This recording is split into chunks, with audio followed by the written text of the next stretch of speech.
एक मिनट रुको भाई संजय चाचा भैया मोबाइल सबसे पुराना आदमी है कार्ड दो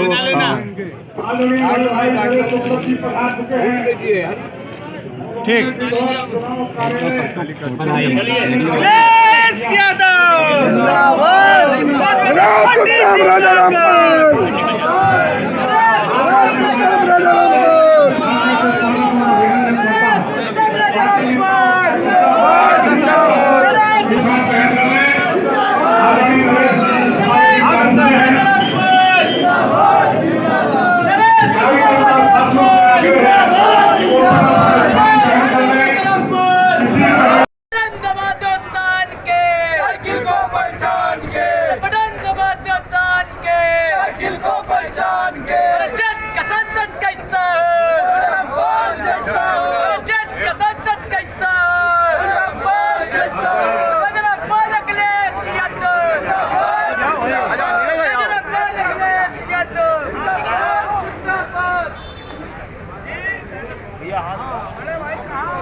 आदरणीय पांडे जी,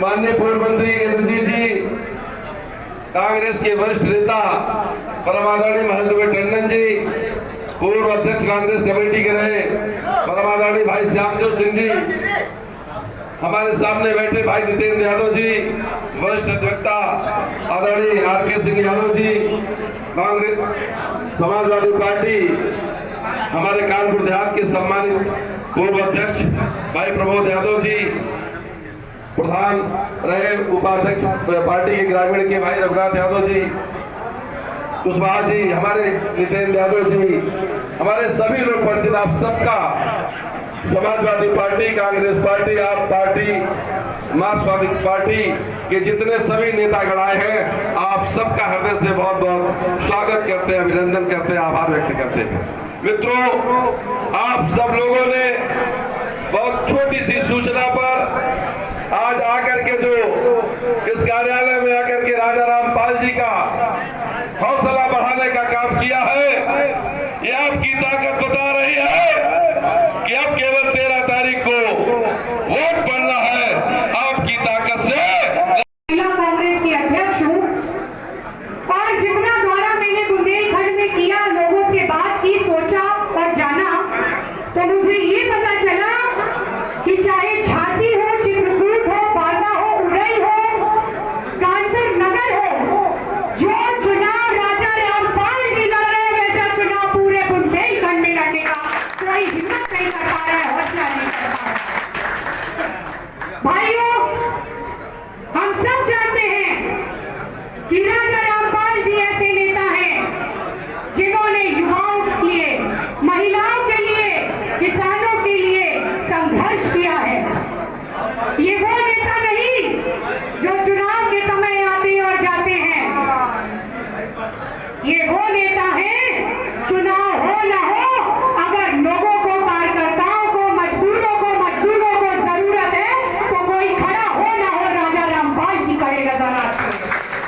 संचालक, पिता, बुजुर्गों, युवा साथियों, माताओं, बहनों, साथियों, आम आदमी पार्टी आज देश के अंदर नरेंद्र दास मोदी हो या भारतीय जनता पार्टी हो, उससे सीधी लड़ाई लड़ रही है। आप press media, print media, electronic media के माध्यम से बराबर देखते रहे हैं।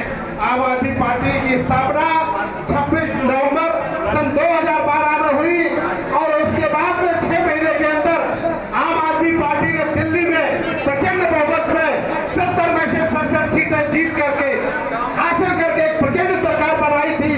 उसी दिन से भारतीय जनता पार्टी को लगने लगा था कि अगर भारतीय जनता पार्टी का कोई विकल्प तैयार हो रहा है तो वो आम आदमी पार्टी तैयार हो रही है।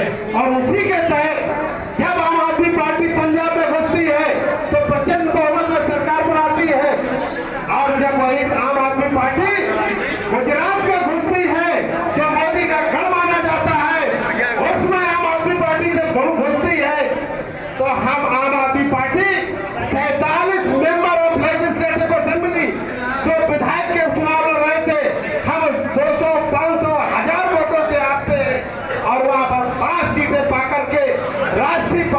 दर्जा देश के अंदर मिल जाता है। नरेंद्र दास मोदी के ये तीनों दुश्मन हैं। एक तो बाबा साहब अम्बेडकर दुश्मन है, दूसरे संविधान दुश्मन है, और तीसरा जो है यहाँ का आरक्षण दुश्मन है। मैं बताना चाहता हूँ मोदी जी को कि मोदी कोई राष्ट्र नहीं है, मोदी कोई देश नहीं है, आरएसएस कोई संसद नहीं है, और मनुस्मृति कोई संविधान नहीं है। ये संविधान अगर चलेगा तो बाबा साहब अम्बेडकर के संविधान से चलेगा। यादव जी जिंदाबाद, हमारे केजरीवाल साहब जिंदाबाद, सभी जिंदाबाद। यहाँ पर हमारे पिता तुल्य पंडित भूला नारायण मिश्रा और नेकचंद पांडे जी भाई जो कदम से कदम मिलाकर चल रहे, हमारे विधायक अमिताभ भाई और रूमी साहब, हम सबके नाम लेंगे तो बहुत टाइम लग जाएगा। मेरे भी प्रोग्राम लगे हैं। यहाँ पर साइकिल है, उधर पंजा है। अकबरपुर में साइकिल जिताइए, कानपुर में पंजे को जिताइए, दोनों जीतेंगे।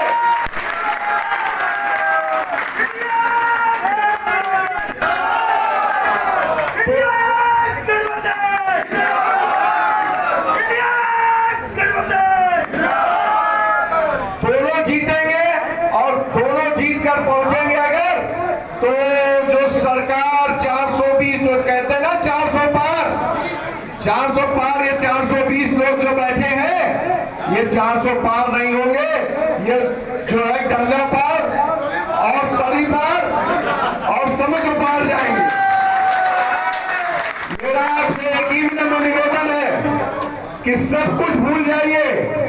अगर कोई गलती हमसे हो जाए या हमसे या पाल साहब से कोई गलती हो जाए तो 13 तारीख तक माफ कर दीजिए। 13 तारीख के बाद जो सजा आप देंगे उस सजा को सब आंखों पर लेकर उसे स्वीकार करेंगे। जय रखी, मगर हम केवल 2 बातें रखेंगे।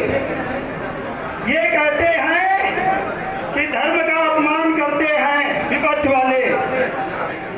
हमें लगता है सबसे ज्यादा अपमान ये करते हैं क्योंकि बेईमानी वहां करते हैं चंदा चोरी करके, वो भी गाय के मांस से और पाकिस्तान से चंदा लेके, और कहते हैं धर्म का अपमान विपक्षी करते हैं, धर्म का अपमान ये करते हैं। और दूसरी बात बताना चाहेंगे, अभी एक दिन महाराजपुर विधानसभा में मैं जनसंपर्क कर रहा था तो आपसे बताए एक सज्जन ने कहा कि अयोध्या तो झांकी है, मथुरा काशी बाकी है। तो हमने कहा गलत, दिल्ली की शिक्षा झांकी है, पूरा देश बाकी है। दिल्ली की क्लिनिक बाकी झांकी है, पूरा देश बाकी है। और वोट देने के लिए इनके इंतहा जो इन्होंने अपराध किए हैं तो हम लोग इनके जांच का, इनके जेल भेजने का वोट उसमें देंगे। जैसे दिल्ली में एक नारा है कि हमारा वोट का जवाब, जेल का जवाब वोट से, जेल का जवाब वोट से, जेल का जवाब वोट से। जय हिंद, जय भारत। भाई साहब पूर्व विधायक पूर्व मंत्री भगवती प्रसाद सागर जी इधर किनारे बैठे हैं, इनका मैं हृदय से सम्मान करता हूँ। बड़े पुराने मित्र मेरे हमारे श्री गणेश पांडे जी, और मैं सभी के नाम लगभग जानता हूँ। सभी को आज इस शुभ अवसर की हार्दिक शुभकामनाएं, बधाई। ये तो एक औपचारिकता है राजा रामपाल जी के चुनाव कार्यालय की। आप सबको मालूम है कि जब से 89 से राजनीति में राजा राम जी आए तब से इनका कार्यालय चुनावों का ही खुला रहा। इससे ज्यादा चुनाव लड़ने वाला, इससे ज्यादा जनता के बीच में मौजूद रहने वाला, इनसे ज्यादा सरल, इनसे ज्यादा उपलब्धता मैं समझ रहा हूँ शायद किसी नेता की कभी नहीं। राजा राम जी गरीबों, दलितों, शोषितों, पीड़ितों, किसानों की हमेशा बात, चाहे लोकसभा में हो, चाहे विधानसभा में हो, चाहे कलेक्टर के यहाँ हो, चाहे कमिश्नर इनके बारे में ज्यादा कुछ नहीं बताना मित्रों। आज पूरे देश का एक माहौल है, उस माहौल को बदलना है। इंडिया गठबंधन बनाने की जरूरत क्यों पड़ी, उसके पीछे एक लॉजिक है, एक विचार है, एक उद्देश्य है।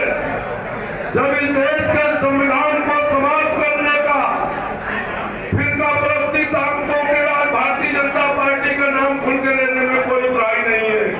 जब उन्होंने ये बना दिया कि डॉक्टर भीमराव अम्बेडकर के बनाए हुए संविधान को हम बदल देंगे, हम खत्म कर देंगे, तब पूरे देश के राजनीतिक दलों की मजबूरी बनी कि आइए ऐसे लोगों से निपटने के लिए हम सब एक साथ हो जाते हैं और इंडिया गठबंधन का एक मसौदा बना। इंडिया गठबंधन कोई मामूली बात नहीं है। इंडिया गठबंधन के उद्देश्य है इस देश की संविधान बचाने के लिए, इस देश की एकता बचाने के लिए, इस देश की अखंडता बचाने के लिए। इसलिए इंडिया गठबंधन बना और उसमें Congress, Samajwadi party, communist party, आप पार्टी सहित तमाम पार्टियां जुड़ी और कुछ पार्टियां भाग गई। वो भागी क्यों? एक तरफ एक राक्षस वंश था, दूसरी तरफ ये भगवानों का एक गठबंधन बना। इसमें से कुछ लोगों को उन्होंने डरवा लिया, कुछ लोगों को उन्होंने दबा लिया, जिसकी वजह से कुछ लोग हटे, कुछ लोग भाग गए, तमाम भाग रहे हैं। उनको भागने दीजिए, जो भाग गए उनको भाग जाने दीजिए। लेकिन हम सब देश के एक प्रबुद्ध नागरिक है, शक्तिशाली व्यक्ति है, हमें देश की अपनी चिंता है। उपस्थित हमारे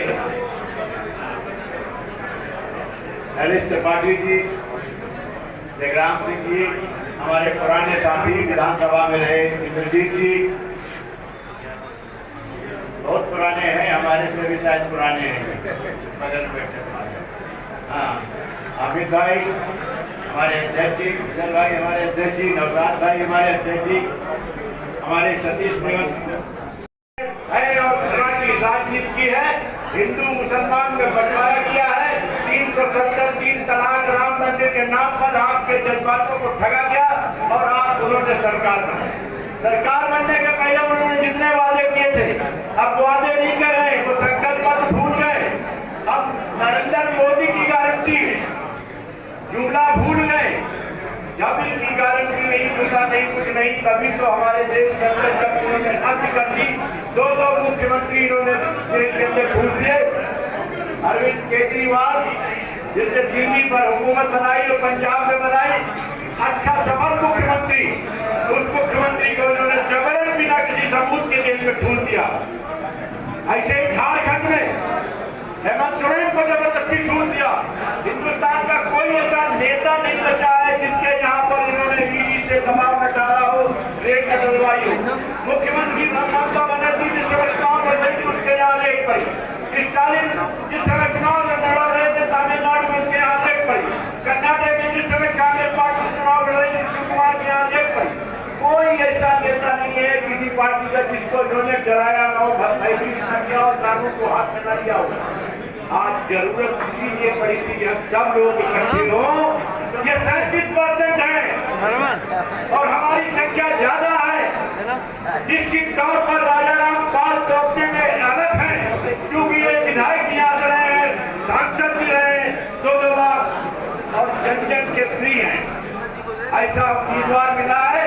और एक बात बता दें जो उत्साह बात देखे हैं, ये चुनाव को अपना पहले ही सब दूर कर गया है कंप्लीट के लिए। अब हमारे लोगों का काम है मशीनरी को ठीक रखे, उनका वोट के बाद नहीं है, भारी बहुमत से कितने में कहीं कोई गुंजाइश नहीं है। किया है ये वो नेता नहीं जो चुनाव के समय आते और जाते हैं, ये वो नेता है चुनाव हो न हो, अगर लोगों को, कार्यकर्ताओं को, मजदूरों को जरूरत है तो कोई खड़ा हो ना हो, राजाराम पाल जी खड़े नजर आते हैं।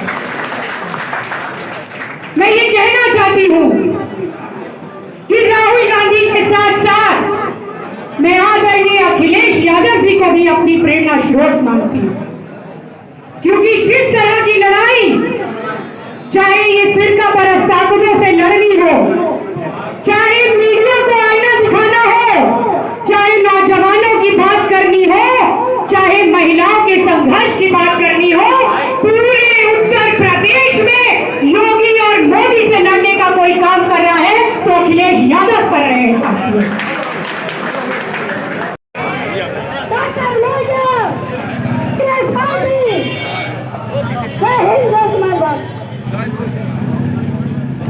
अपने अगले वक्ता के रूप में कांग्रेस पार्टी का श्याम जोशी।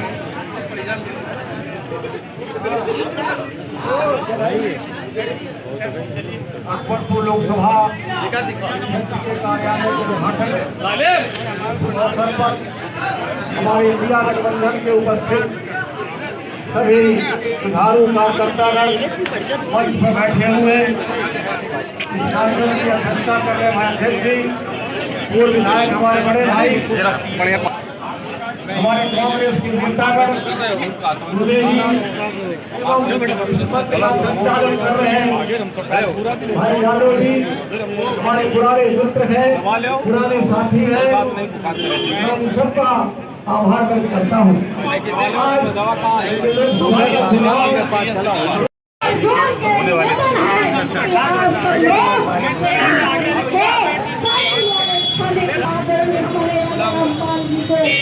क्योंकि उनके जन्म से ही मैं उस धरती पे आह्वान करती हूँ, जिनके माता ने और उनके पिता ने पैदा होते ही सबसे पहले जिंदाबाद, समाजवादी पार्टी जिंदाबाद, अखिलेश यादव जिंदाबाद, जिंदाबाद, जिंदाबाद। क्योंकि राजा को हम आज यहाँ राजपाट करने के लिए आए